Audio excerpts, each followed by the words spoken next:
Ooh, welcome everyone. It says we are live. Okay, well, also in this live, let me see. Uh, no, I don't need to mute myself. So whoever's starting to be in here with me, please let me know whether my audio is fine. If you could just pop in the chat quickly, whether you can hear me well, that'd be really, really helpful. So if someone's watching already, as it's just about 4 p.m. and we are going to wait for a couple of people to come in. But if you are in, Emma, yes, thank you, Emma. It's fine. All right, thank you. Good to see you. How you doing, Emma? How's everything? All righty, welcome, guys. So Emma's on. Who else? Where are you guys from? Let me know. I'm here in Berlin, Germany. It is dark and miserable outside, so I'm fine and cozy with all of you guys in here, hopefully. If you want to, let me know where you're from in the chat. What I really love about our community as well is that, there's people from all over the world, and we all have this one reason why we're all in the community and why we are, wanting to get habituated and feeling better about our tinnitus. And something I really dearly love is that there's people from all over the world. So Agi from Austria, Petra from Canada, people from the Netherlands, people from the UK, near Blackburn, Northern England. Okay, nice, Emma. Well, welcome to you. And then we also have a lot of people from the US, Australia, Germany, Israel. I can't even remember, but people from literally everywhere. So if you want to, let us know where you're tuning in from. And officially welcome you guys here to this live stream today. A little bit of a Q&A. I will talk about several things. Mostly I want to talk about what habituation feels like. I've also done my little Wednesday video, which is uploading right now. So if you're feeling you would like some more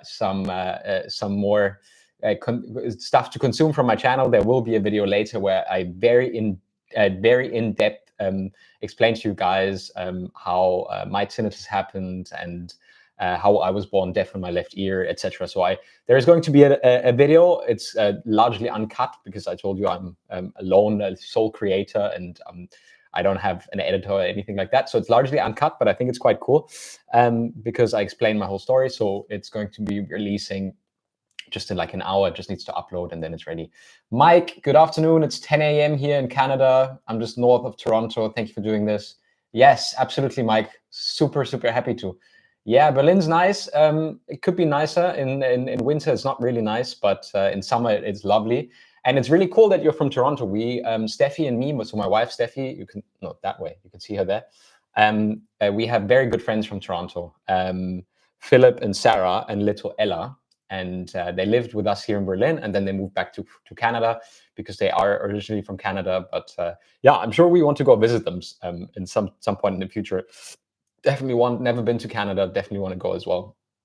Heard and seen so much beautiful stuff from Canada as well.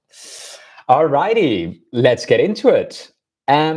Right, so for today, what do we have on the menu? We have on the menu talking about what habituation really feels like. And I want to come and visit Mike. And what I want to say before I get a little bit into what does habituation really feel like, what will it feel like once you are habituated, and then maybe what first steps can you take in order to change the way you react to tinnitus. Like yesterday, I saw a comment on LinkedIn again, someone saying like, audiologists don't know how to classify tinnitus for their patients. And then I'm like, well, yes, they don't need to really classify tinnitus for the patients. Of course, you need to do a hearing assessment and you need to make sure that the person is fitted well, everything if they do have a hearing loss that warrants a hearing aid. But, the tinnitus, the tinnitus severity is not based on the loudness of the tinnitus. It is the amount of suffering a person experiences through their tinnitus and not the amount of, subjectively perceived loudness, which it is always subjective. Tinnitus loudness will always be subjective. Yes, we can say, yeah, maybe it's like a 80% sawmill or something like that. But in the end, it is subjective. And often for people, it changes based on many, many different things, right? So my comment to that was, tinnitus is incredibly subjective, first of all. So I've seen people with incredibly loud tinnitus have very little reactions. And I've seen people with very low or minimal tinnitus, you would say, having very severe reactions to it. So, what you're actually dealing with is you're dealing with a condition where people struggle not because of the original tinnitus sound, but because of the way the body has started to respond to tinnitus, right? So my opinion is not like, okay, let's classify the tinnitus and then do this and that and this and that. No, I mean, suffering is individual, and people, it's very legitimate that people can really deeply suffer because of tinnitus and can be terrible. I mean, I know it myself, right? The guilt of, being born deaf in one ear and then having, made my hearing worse in the other ear, eventually having to use a hearing aid, and then the tinnitus, I always say tinnitus. I know that Americans like to say tinnitus. I'm sticking with tinnitus. I hope that's fine for all of you guys. I think everyone can pronounce it whatever way they want. I've been doing years and years of podcasts, and I will just keep on saying tinnitus. But if you don't like it, just replace it in your head with tinnitus. And I think it's really important that, we approach it from a very individual perspective and that people are suffering individually. And it's very, very important that we acknowledge the suffering. It is normal that people suffer. I have suffered a lot as well. And I've seen many people suffer, and I've helped many people to drastically reduce the suffering that they experience. But I want to get into something that we recently had in the community a lot as well, and people were asking a lot, and in the live events and the live coachings that we do once a week on Thursday evenings. So evening for me, Mike, for you it would be the afternoon. So it's always 7 p.m. in Germany. So tomorrow evening 7 p.m. we have, for example, office hours. It's like a little bit of an open meeting to discuss what the future holds in our club and what topics we're going to discuss next, etc. But one of the things that people often ask, like, so what will it feel like once I'm habituated, right? So will I still be able to hear my tinnitus? Will my tinnitus be completely in the background, or will I still often be bothered by it? What's the dealio with being fully habituated? And I know that this is obviously a huge thing for people because, right, quite naturally, we want to be habituated and we don't want to experience distress due to our tinnitus anymore. And therefore, of course, like that space that we call habituation, where I would define it the absence of any negative emotional reaction to your tinnitus, is something that we are all, of course, very much looking for. And to clear up and by the way, if you guys have questions about your particular case or about anything or about what I'm saying in the meanwhile, just post it into the chat and I'll be getting into all of your questions as we come and go. So I have about another 20 to 25 minutes from now before I have the next coaching session. But in that time, you guys can post as many questions as you want into the chat, and I'm going to be continuing to ramble about what habituation really feels like. And why is it so important to set the right expectation? It is really important to set the right expectation so you guys don't get stuck in an unrealistic experience or expectation of what habituation is really going to feel like. I can hear my tinnitus, but I'm not focused on it, and I'm not at all bothered by it. And for me, that is being fully habituated. And fully habituated being, for me, that you have no negative reaction to your tinnitus and you live your life in exactly the same way as you did before you had tinnitus. So for me, having severe and loud tinnitus in one ear, being deaf in the other one, and still being able to hear it, but the brain has not classified it as a threat and therefore does not constantly produce it in the forefront. So at the same thing, like, when you have a relationship with your neighbor that's a little bit difficult, then you will often hear their noises much more prominently than the neighbor that you have a good relationship with, that you sometimes go drink a beer with, or that, that neighbor helps you out sometimes. And then, of course, like any noise coming from that neighbor is not as bad, and maybe sometimes you even don't hear it, right? So it is important that we do a classification as well of what our relationships to certain sounds is, right? So if we say like the relationship of the sound with tinnitus is one where I learned that tinnitus has destroyed my life, and that there's a lot of things that I can't do due to my tinnitus anymore, then how could you not react to tinnitus in the way you're reacting? You're just trying to avoid the pain that it's constantly causing you. And of course, you're trying to you look for ways to minimize your suffering. And then you try all these different things, like maybe ear drops, maybe you try hearing aids, maybe you try cognitive behavior therapy, maybe you try a bunch of things. And, and then always you are a smart human being. You're a problem solver. You're smart. So therefore, what you do in the end is you compare your problem and your desired solution to the way you've been trying to fix the problem. And at the end, you have a comparison, and the comparison says, well, have I been able to minimize my tinnitus suffering? And then you say, no, I haven't. I'm still dealing with this. This is really terrible. And it has been really terrible for a long period of time. That in turn increases reactivity. It tells your amygdala something's really wrong. You have physiological sensations in your body, such as anxiety, anger, sadness, anything in relation to your tinnitus, that's going to, again, feed your brain. And you're going to realize that this feeling is inside of you. And you're going to say, my tinnitus is responsible for this feeling, which in turn will tell your brain, okay, tinnitus is something that we really have to be dealing with. And this is a problem we need to solve. And as long as your conditioned response to tinnitus is one of that, how could you just simply sit here and be like, well, I do experience tinnitus, but I'm not at all bothered by it. It's not really something that, distracts me or is difficult for me.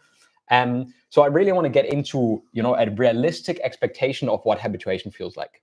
Habituation is not the complete absence of any sound, in the same way where I say, like, if I sit down and meditate in my little chair here, my tinnitus is fully blaring away. But I do believe that I still get to experience silence when I deeply meditate in that chair and I'm really relaxed, right? So I'm sitting in that chair, I'm relaxed. Thanks, Mike. I'm sitting in that chair, I'm relaxed, and I'm deeply meditating. My tinnitus is there, but it's not really doing anything to me, right? So I have this state that it feels like I'm in a really safe space, and I'm relaxed, and that's like silence for me, and I feel good, right? So tinnitus is not at all something that is taking that experience away from me. Oh, Hugh, you're at the dentist watching this. Whoa. All right. I mean, I'm personally, I mind a lot of things. The dentist is not one of them. I've always had luck with my teeth. Like I never had a problem with my teeth. I wish you all the best of luck. I hope the screeching and whatnot is not too bad. And tell your dentist if he has tinnitus, he should check out our channels as well. And maybe to the people who have tinnitus, at your dentist office, maybe they want to come check out our channel as well. But yeah, that's funny. I've never had anyone watching or tuning in from being at the doctor's or dentist office. So that's a new one for me as well. But yeah, what I wanted to know is, like, habituation is kind of this thing where it's a little bit like swimming. When you can't swim, it's impossible to swim when someone throws you into the water. But when you can swim, it's impossible not to swim when someone throws you into the water. And the same is true with habituation.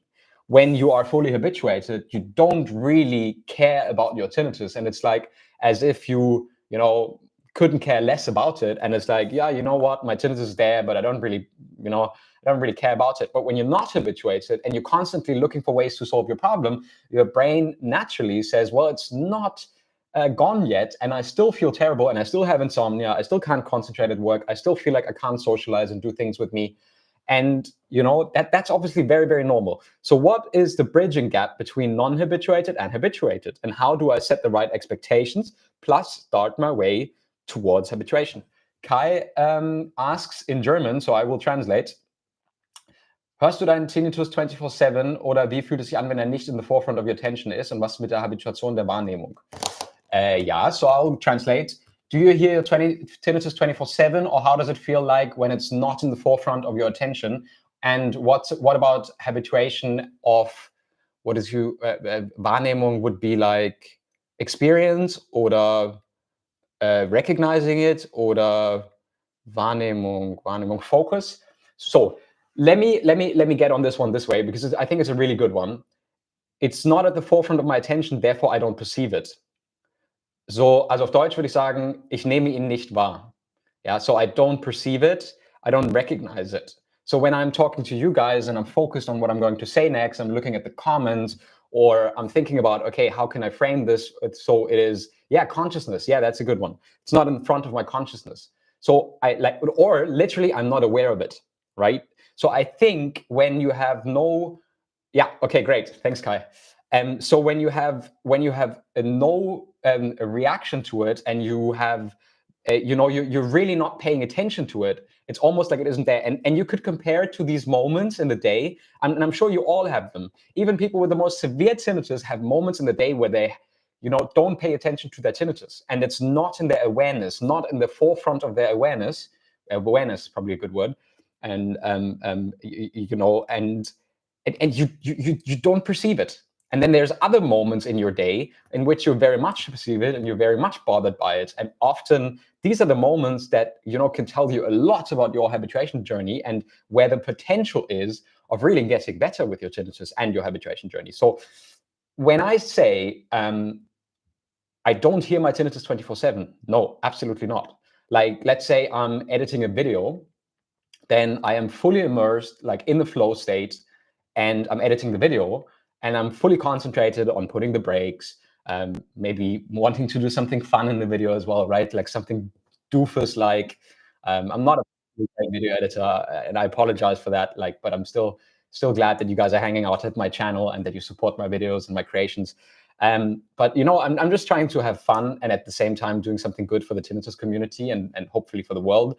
And I'm not at all paying attention to my tinnitus. So for me, habituation is, yes, tinnitus is present when you actively look for it, right? So when I'm actively looking for my tinnitus, like let's say I'm sitting on the couch and I'm just sitting on the couch reading, I actively look for my tinnitus. Sure, it's there, absolutely there.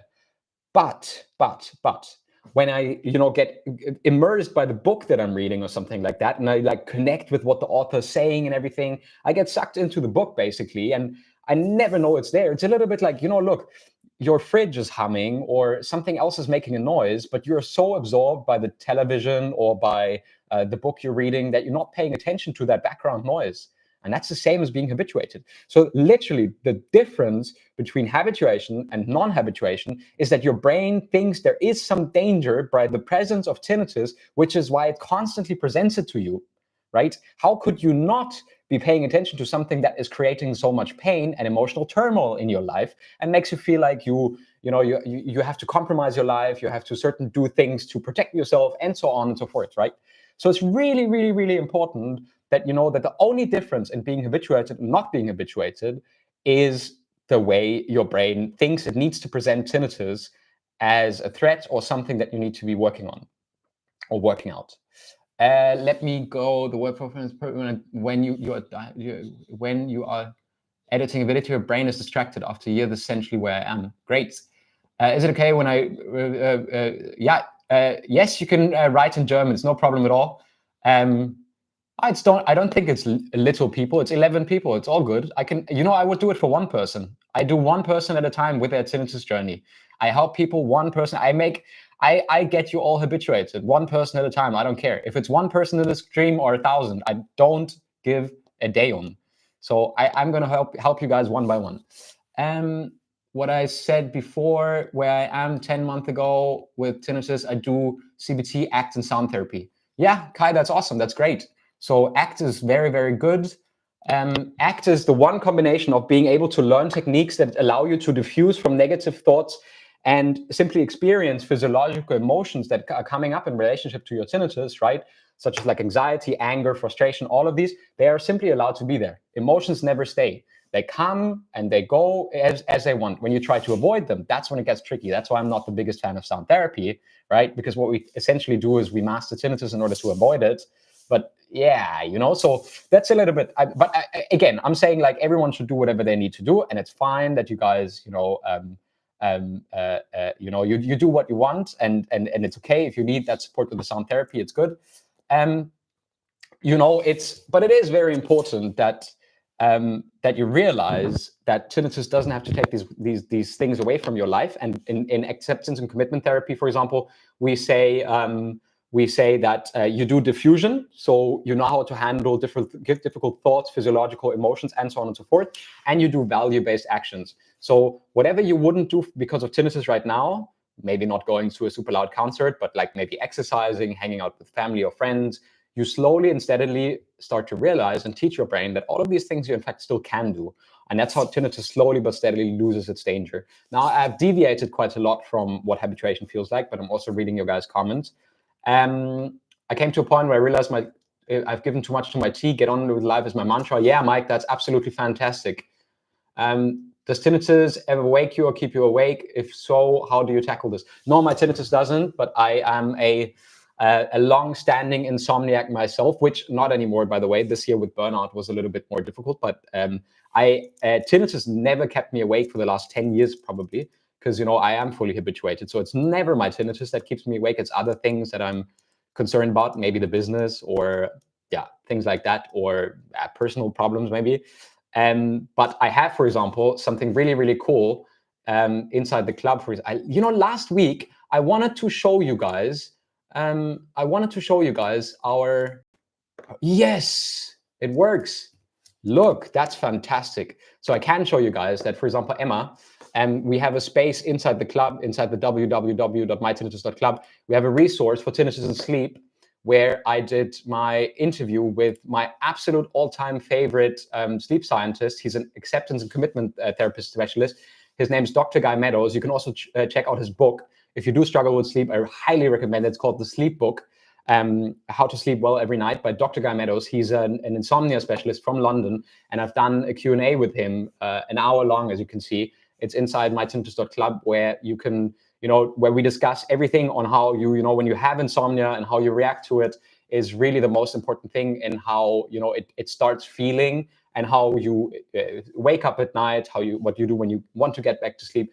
It's never the tinnitus itself, Emma, that makes you wake up at night. It is the way you react to tinnitus, and when you have a release of adrenaline and cortisol, and that wakes you up even further, and then you're annoyed about being awake, and that doesn't let you get back to sleep. So in order to be able to sleep, we don't need anything. Humans have a normal capacity, every single human being on this planet. There's very few conditions. They're extremely rare where people can't sleep, but there's really, really rare. So in 99.9% of the cases, we're talking about psychophysiological causes of insomnia, meaning that people experience insomnia because of their reaction to their thoughts or feelings. And tinnitus is no different. So when you have an anxiety reaction, cortisol and adrenaline, then what happens is that release of cortisol and adrenaline will lead to eliminating melatonin from your bloodstream. That is a survival mechanism, as it's more important for you to survive than to sleep, right? But your brain doesn't know that you're just reacting to tinnitus. So whenever you get worked up, my tip is allow yourself to be worked up, and then just be calm. I know it's difficult to be calm when tinnitus is, bugging you, etc. But in the long run, you will learn that, just being calm in bed and waiting for sleep to arrive again will be the quickest option for you to sleep again. The more you toss and turn and you get annoyed and you struggle, that's all releasing so many stress hormones that in the end, that's going to do the opposite. So trying to prioritize rest and relaxation is one of the things that Dr. Guy Meadows says as well, but there's a lot of other stuff in there. And I'm going back to our live stream now because, no, not end stream. How can I stop sharing? There we go. Sorry.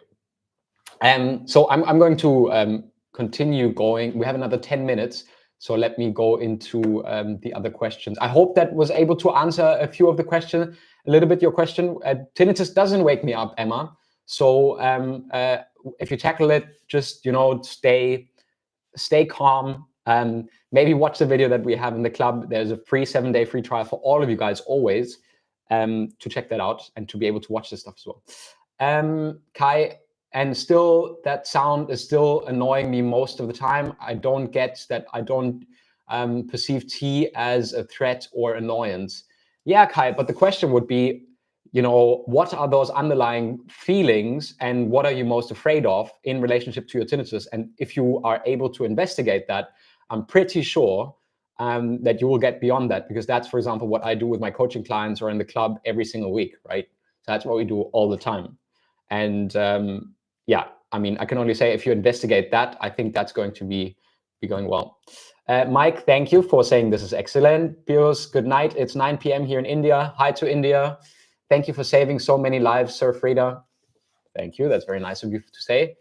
Kai says, from the start, the tea has taken everything from me. Yeah, That's quite normal. And I, at the start, also felt like that. And I see a lot of people think that way. But that in and of itself, and acceptance and commitment therapy would say that in and of itself is just a thought. You are still the same person. Yes, there might be a sound in your background, but you are the same person as you are before you had tea. You have the same abilities, you have the same family and friends, you have the same social network. Maybe things changed a little bit, but you can get all of this back. And you can absolutely live your life the same way that you did before you started dealing with tea, the way after you deal with tea. And I sincerely believe in that. And I see so many people do that, Kai. So I am absolutely convinced that you will get there as well. And just remember that, this thought that you have saying, this has taken everything from me. Is this going to bring you closer to habituation? Or is this going to drive you further away from habituation? If you think tinnitus has taken everything from me, how do you think will you react to your tinnitus?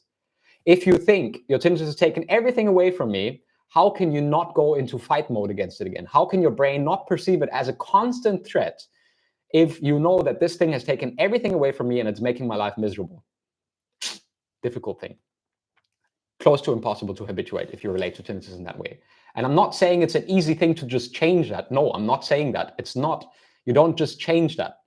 But with acceptance and commitment therapy, which is the extension of cognitive therapy, which I always say is you can do as much cognitive therapy as you want, because you can always say, oh, think this, and thinking like that is better. But in the end, if you don't feel it in your body, if you're still anxious, if you're still drained, if you're still tired, if stuff is really difficult, how can you make your brain believe things that your body feels differently? And that's why acceptance and commitment therapy is so powerful for tinnitus, because it's including these feelings. And only if you really feel that you have nothing to fear from your tinnitus anymore, and if you really don't, mind your tinnitus anymore, then you can habituate. You can't trick your brain. If you feel bad, you feel bad. There's nothing you can do. You can't trick your brain into saying things for yourself I need to feel better, or I want to feel better. No, doesn't work. Only when through these techniques, and especially in my opinion, acceptance and commitment therapy is one of the most important tools that we have for tinnitus management. And I've seen it in so many people. I don't believe so much in sound therapy. I believe in hearing aids when you have an indication for hearing aids, not simply for masking, because that's a very, very expensive business model from a few people on the internet, let's say, and most audiologists as well. But if you have an indication for a hearing aid, get a hearing aid by all means. Absolutely, very crucial. And I don't believe in so many other of the gadgets out there. In the end, your reaction is a physiological and psychological reaction to your tinnitus, which is your biggest problem with your tinnitus. And only once you change that and you see that you can, in fact, live your life in exactly the way you want, and you slowly but steadily practice that as well and do some of the stuff that we have in acceptance and commitment therapy, then you will teach your brain that tinnitus is no dangerous and that you can live your life exactly the way you want to, because you're in the driver's seat, not your tinnitus. Let me go to the questions. Mike, perfect. I wanted my life back 6 months ago, and that what I think every day. Now I just get going and sleep very well. You are so right. Thank you. Yes, nice. All right. Kai couldn't work for 8 months and is doing, getting back into work. Live your life as if you don't have tinnitus. Yes, that's true. But yes, you need to know how to do that, right? So I feel you. Ian says, thank you so much for your guidance. Your videos really helped me in the early days. I will likely join your club soon, Ian. Ian, we look forward to having you. Check out what Agi said about the club. I put that up. And, so many people who are in the club. And Agi said last week, it's a video that I uploaded last week. Agi's testimonial was that, before she joined our club, she was hesitant to join because she thought, this is going to be a club where people draw each other down and, people talk about tinnitus that might make my tinnitus worse. She didn't realize it was going to be the exact opposite. It's like what we have here, people saying, thank you so much for your input, and this is going to work, and this is awesome, and we support each other. And I'm just a coach. I can sometimes try to put you in the right direction. But, when you are in a team and in a group with 10, 15 other people with these group calls that we do every Thursday, then you learn from other people and in a supportive space, right? Where no one says, oh, blah, blah, the whole time. No, that's not how we are. And you will see once you join. So the only thing I can do is probably also why I got burned out the last 2 years, because it's incredibly difficult to make people realize this. Unfortunately, it's much easier to tell people to take Xanax than to work through the fear and anxiety and what's causing the anxiety, right? Especially in the US, people just take, we know that the prescription of Xanax and stuff is out of order. So instead of like working through what causes your anxiety and looking at why that happens, and the same with tinnitus, instead of working with, okay, what is my obstacle to getting fully habituated and to getting beyond that, people try to avoid it, and avoiding it, you often make it worse. So my thing, and probably why I got burned out a little bit, is because it's incredibly difficult to make people realize this, right? And to show them the path of what we want to do. Most people comment on the internet, oh, this is bullshit, and tinnitus, we need a full cure and stuff, and all of this. Mike, yeah, cool. Was good to see you. But in the end, what is crucial and important to remember is that this journey is one that is possible, and this again is my problem. It's not easy to show that to people, because people obviously always want a quick fix and a quick cure, and it's difficult for them to go into long-term management and to see how the long-term management will actually make a lot of stuff better. So I'm just saying, and I can continue to say in my podcast and my videos, join the club. We have all the resources you need there, the learning material, the weekly coaching sessions, the support network from other people who feel exactly the same as you do. Yes, of course, sometimes people have issues, and then we're there for you guys. We have a community. It's called communal space, a community, human beings like you. We suffer. We are humans. It's normal. That's life. But we are here to learn from people who've gone through the suffering, to take you through it as well, and to make you feel heard. You're not alone in this journey. It's absolutely normal. I've been going through it. I've been working with hundreds of people who've been going through it, and we will help you too. So let me go and say, question for you. With your club, do you perform CBT and ACT, or can you provide advice on the best treatment methods for each person?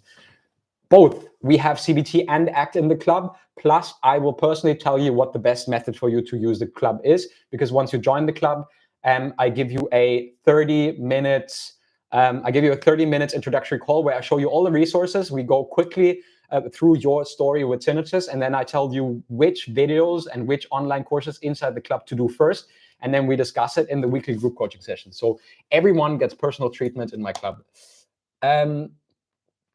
Hey, I'm 4 months with tinnitus, had MRI a week, showed severe inflammation to sinuses and bone left ear, go back to ENT next week, put me in AET, so now thank you for your videos.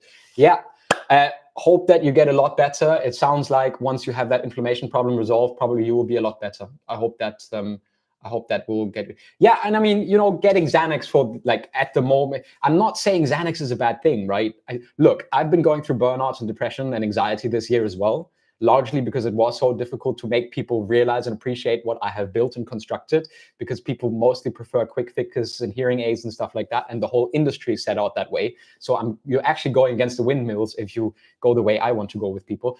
Look, I have been taking some pills this year for panic attacks as well. We are all humans. It is absolutely normal that we are going through these things, right? And whatever helps us through this is okay, right? But we're doing it together, and we're doing it slowly, and together we'll get you to that point of habituation. And Garpeach 711, I'm sure, and keep us updated on how it goes when the infection in your sinuses is better, because often, not often, but sometimes there are people who have really physiological reasons for why their tinnitus is there, or even why it's so loud. And that, of course, needs to be addressed head on. And for example, inflammations, stuff like that. Righty, guys. I need to, yeah, thank you, Mike. Really appreciate it. I hope that it is useful. And I'm not shying back to say, like, I'm a coach, but I can also have problems, right? I can have depression and burnouts in 1 year, because stuff has been difficult for me the last few years. I've been running another business that was really difficult as well. And the tinnitus business is not easy, of course, but I love it. And it is my passion and profession. So I want to keep doing it. And I want to work with all of you guys. And I want to help each and every single one of you guys. So yeah, I want to just show you this 1 second, because literally in 5 minutes, I have the next coaching session starting. So I will have like just a couple of minutes left to just take you into the club, basically. So Oh, nice. There's a new success story. I always love when there's a black thing here in the success story space. It's a question. Okay, well, look here, for example, should we watch Agi's video? Yeah, let's watch Agi's video.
Nice.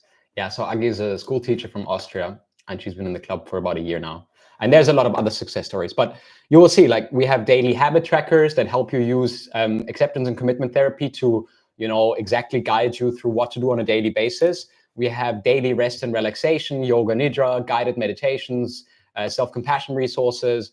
We have a whole space just for acceptance and commitment, with tons of videos and interviews with members of how they have put it into practice. We have CBT for tinnitus, tinnitus and sleep. We have monthly topic resources. This year we did patience in the habituation process, tinnitus and stoicism, self-compassion in tinnitus, and neuroplasticity in tinnitus. And every month we do something new.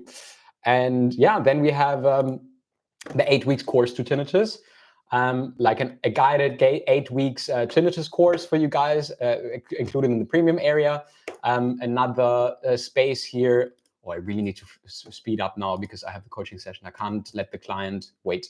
Another webinar here. That was a 2-day retreat I did last year, 2.5 hours the first day, nearly 3 hours the second day, of talking very extensively about all the tools and about all the stuff of how you can implement it.